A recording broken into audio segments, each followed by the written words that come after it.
अस्सलाम वालेकुम dear students, welcome back to my channel. ये है आपका favourite channel your free academia. Okay but जैसा कि आप लोगों को पता है कि जो आजकल मैं वीडियोस बना रही हूँ सारी की सारी स्मार्ट सिलेबस के हवाले से बना रही हूँ। 9th क्लास का स्मार्ट सिलेबस हम लोग डिस्कस कर रहे हैं। सबसे पहले हमने बायोलॉजी का डिस्कस किया, उसके बाद हम लोगों ने उर्दू का किया और आज की इस वीडियो के अंदर हम जिस सब्जेक्ट का स्मार्ट सिलेबस जो है वो डिस्कस करने जा रहे हैं वो है हमारे पास इंग्लिश का। English 9th revised smart syllabus. हम लोग देखेंगे कौन कौन से चैप्टर्स जो हैं वो उन्होंने यहाँ से एक्सक्लूड कर दिए हैं, जो आप लोगों ने तैयार नहीं करने हैं। उसके अलावा सब कुछ आप लोगों को तैयार करना है। मैंने पहले भी बताया है आप लोगों को अपनी प्रीवियस वीडियो के अंदर कि इन वीडियोस के बाद मैं आप लोगों को एक पेपर पैटर्न प्रोवाइड करूंगी। मैं बताऊंगी कि आप लोगों का पेपर किस तरह का आना है। हम लोग पूरा आप लोगों का एक मॉडल पेपर देखेंगे, ठीक है। उसके अंदर देखेंगे कितने आप लोगों के MCQs हैं, क्वेश्चन आंसर किस तरह आ रहे हैं, शॉर्ट क्वेश्चन आंसर, ट्रांसलेशन के पैराग्राफ्स, ईच एंड एवरीथिंग जो है उन वीडियोज़ के अंदर हम लोग कवर करेंगे। उसके अलावा मैं आप लोगों को ये भी बताऊंगी कि आप लोगों ने अपना पूरा पेपर कैसे अटेम्प्ट करना है, कौन कौन सी चीज़ें जो हैं वो आप लोगों ने लिखनी है, कितनी उसकी लेंथ हो जाएगी, कितनी उसकी आप लोगों ने उसके कौन कौन सी कोटेशन वगैरह जो है वो लिखनी है। ये सब कुछ जो है वो आपकी अपकमिंग वीडियोस के अंदर आएगा। तो इससे बेहतर है कि आप लोग मेरे चैनल को लास्ट में सब्सक्राइब कर लें। ये आप लोगों का ही चैनल है, ये आप लोगों के लिए ही बना है, इससे आप लोगों को ही फायदा होना है, ठीक है। तो आप चलते हैं हम आप लोगों के चैप्टर्स की तरफ। कौन कौन चैप्टर जो है वो आप लोगों ने इंग्लिश की अपने सिलेबस में से निकाल देने हैं। सबसे पहले जो आता है वो आप लोगों का यूनिट नंबर 5 आता है, यूनिट नंबर 5, और इसका नाम है women empowerment. Women empowerment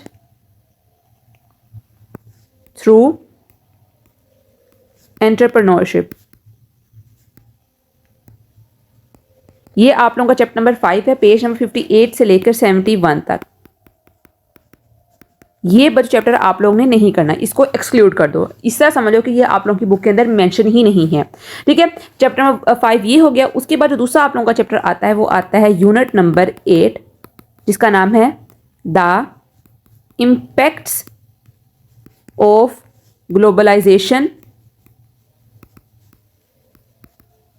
on culture and economy.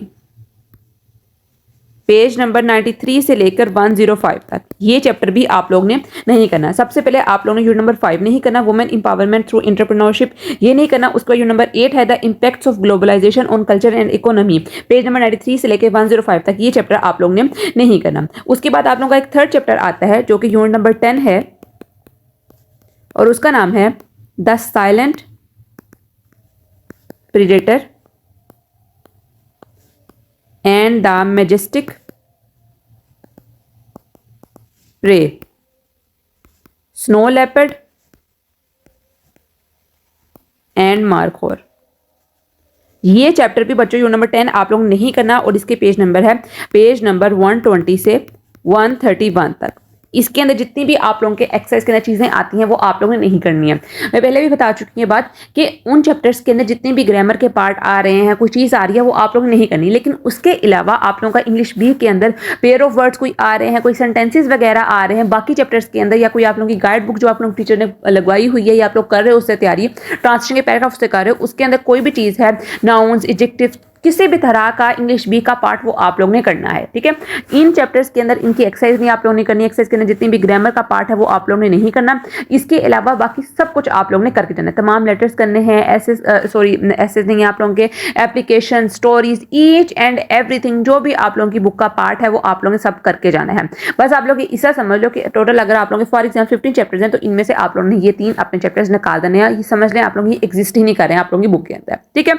तो ये था आप लोगों का इंग्लिश का 9th क्लास का स्मार्ट सिलेबस। आप लोगों ने चैनल को लाजमी सब्सक्राइब करना है क्योंकि इसके बाद जो है वो मैं आप लोगों को मॉडल पर शेयर करूंगी। मैं बताऊंगी कि आप लोगों का इस साल का 9th का जो पेपर है वो किस तरह आना है। आप में से बहुत सारे बच्चे जो हैं वो फर्स्ट टाइम जो है वो अपीयर होने जा रहे हैं, तो ये बहुत बहुत जरूरी है ताकि उनको पता हो कि आप लोगों का पेपर किस तरह का आएगा, आप लोगों ने किस तरह अटेम्प्ट करना है, ताकि आप लोग 75 में 75 मार्क्स जो है वो इंग्लिश के अंदर सिक्योर कर सको, ठीक है। 9th जो होती है वो प्रोबेबली 10th के मुकाबले में ज़्यादा ईजी होती है, बच्चे ज़्यादा अच्छी तरह कर लेते हैं 10th के, क्योंकि टाइम एक तो थोड़ा बहुत ज़्यादा होता है और दूसरा उसके अलावा आप लोगों ने प्रैक्टिकल्स के ऊपर भी टाइम लगाना होता है। उसके अंदर एसेज होते हैं इंग्लिश और उर्दू के, तो ये बहुत मुश्किल हो जाता है 10th के अंदर ज़्यादा मार्क्स देना, ठीक है। और बच्चों के प्रोबेबली बहुत नंबर जो होते हैं वो थोड़े से कम आते हैं as compare to 9th class, ठीक है। तो आप लोगों ने कोशिश ये करनी है कि आप लोग यहाँ पर जो है वो बहुत ज़्यादा मार्जिन जो है उसको क्रॉस कर लो, आप लोगों के नंबर जो है वो बहुत ज़्यादा आ जाए। और ये इस सूरत में पॉसिबल हो सकता है कि अगर आप लोगों को कोई अच्छा गाइड करने वाला हो, और ये सारी चीज़ें जो है वो आप लोगों को मेरे चैनल के ऊपर लाजमी मिलेंगी। तो आज के लिए इतना ही, कल मिलते हैं एक नई अच्छी एक्साइटिंग से, तब तक के लिए फी अमानिल्लाह।